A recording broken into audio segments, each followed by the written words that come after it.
Hey guys, welcome back to the channel. Today we're going to be talking about The Bad Batch. That's right, Star Wars The Bad Batch is back for its final season over on Disney+. We got the first 3 episodes to talk about today, but before we get started, make sure you subscribe to the channel and like the video as it helps us get noticed in the wacky YouTube algorithm. And real quick, I want to say thank you to all of you that have subscribed recently. We got a nice uptick in subscribers. We got like 10 or 11 new guys over here, so I very much appreciate it. It means the world to me. Keep sharing. Keep spreading the word about the channel. Now let's talk about The Bad Batch. The first episode and the third episode are very much connected. It almost felt like a 1-2-parter, and then there was like a little intermission in between with a different adventure, or it probably taking place at the same time, but it's different characters. The first episode really focuses on Omega and Crosshair, and Crosshair's like all down in the dumps and depressed. He's been beaten down. He's been more or less enslaved by the Empire at this point. And Omega's like, I'm getting out of here. She's motivated. She's like, we're doing this.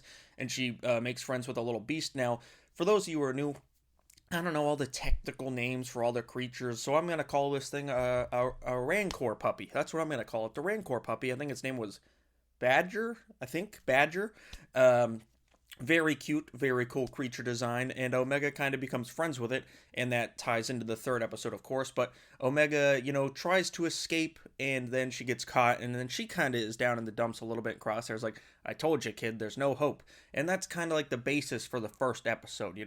It's very adult, like it's very dramatic. It almost has like an Andor vibe. Bad Batch has almost become like an adult show that just happens to be animated. And then we jump into the second episode and we jump over to see what Hunter and Wrecker are up to, and they are trying to break Omega out of prison. And I just watched Avatar: The Last Airbender, the animated version, and this episode kind of reminded me of when Sokka and them were trying to break his father out of the Fire Nation prison as well. It kind of had the similar vibes, and they're doing all this stuff. This episode was really fun. I really love Wrecker and Hunter. They are my two favorite in The Bad Batch, but it did feel so weird, and it kind of felt like down and kind of like, oh man, with like just seeing the two of them, like Tech's gone, Echo's off with Rex, Omega's captured. Like, it really felt like they were in dire constraints and they were willing to do, whatever it took. And then they meet these two younger clones and stuff ensues from there. And it kind of shows Hunter, he gets more motivated than ever. Just when he's about to lose hope, he sees these two kids and he sees their toys and he's like, all right, we got more work to do. This is not over. And he's more motivated than ever to get his pseudo daughter type figure. I know it's technically like a little sister, but I feel like Hunter kind of looks at her like a daughter type figure. And then again, like I said in the third episode, we jump back to Omega and Crosshair, where Omega's like, screw this, we are getting out of here. And with oh man, what's her name? What's the Kaminoan's name? I can't remember her name. Damn it, I can't remember her name. I know her name.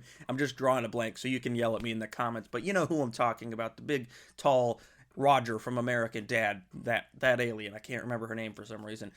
She kind of like slips Omega, a little tip like, hey, you want out of here? Here's an idea. And then Omega, of course, sets things into motion, gets Crosshair involved. Crosshair's like, you know what? Screw it, I'm going to die in here, or I'm going to die trying to get out. Might as well try to get out, right?